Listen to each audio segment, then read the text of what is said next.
Chris! Brian gasped. He started to move forward, but Chris took a quick step back. Brian's stomach balled up. He tried to keep his voice steady. Have you had a blood test? Of course. Negative. Relief flooded through Brian. Then you're good, he said. But he stayed where he was. Yes, I suppose. Clutching the jacket, Chris stared at Brian. It's good to see you, Brian said, thinking it was a phrase more appropriate for an acquaintance at a party, not someone you thought had been dead for 6 years. But no other phrase came to mind. It's good to see you, Chris returned. It sounded automatic. His next words were barely audible. I didn't think I'd find you. How did you get here? Brian asked. Chris was looking past Brian at Ian. Is it safe to bring him here? He has to know. He has to learn how to go on, doesn't he? Brian had been through this with Fiona over and over. Chris nodded. Well, you haven't seen what I've seen, but maybe it's different here. Brian's answer came out harsher than he expected.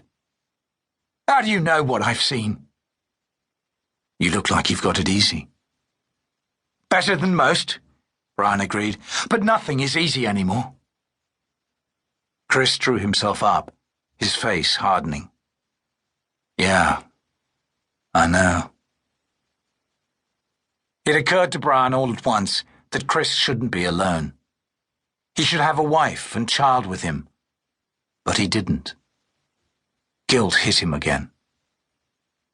Brian turned to Ian. Go queue for the bus, old boy. Ian shuffled off, looking back several times. Brian swallowed hard. This wasn't going well. Chris's sudden appearance had unbalanced him. The whole thing had an unreal, dreamlike quality to it. He hadn't really believed Flynn, even though he'd gone through the motions of checking at the government centre. Until Ian had suggested it, he never thought Chris might be waiting at the bus station. Chris, what happened? We thought you were dead. No, not dead. Almost. A few times. How did you get here? Brian prompted when Chris said nothing else. I walked, mostly. Brian did not understand. Walked? I thought you were in New York. No, Chris said, then stopped. He seemed to be thinking hard. It's a long story. He did not go on. At a loss, Brian did not know what to say, what to do. It was starting to sink in.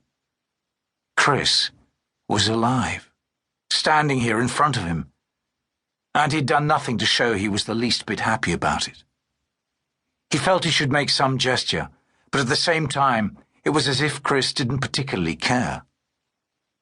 Or maybe Chris was taking cues from him, Brian thought. Had he come across as indifferent? Was it too late to change the tone of the conversation? Look, Chris said suddenly, making Brian flinch. Except for Flynn, I've not found anyone. He told me about my mother. Is John dead, too? No, Brian said, glad to have some good news for him. John's all right. He's well. He's with us out in Hurley. Chris took a deep, ragged breath and let it out as he closed his eyes. He looked like he might fall down. His shoulders sagged. He put a hand up to rub his face, then looked at Brian again. What does he know about Kevin? Kevin, the middle of the three Price brothers, had been living in London with his girlfriend and her daughter. Brian shook his head. We've never heard. He rang John back at the start and said they were coming, but they never did. He's dead. They're all three dead. Chris's face went hard again. Can you be sure? I've been there. To London. To his flat.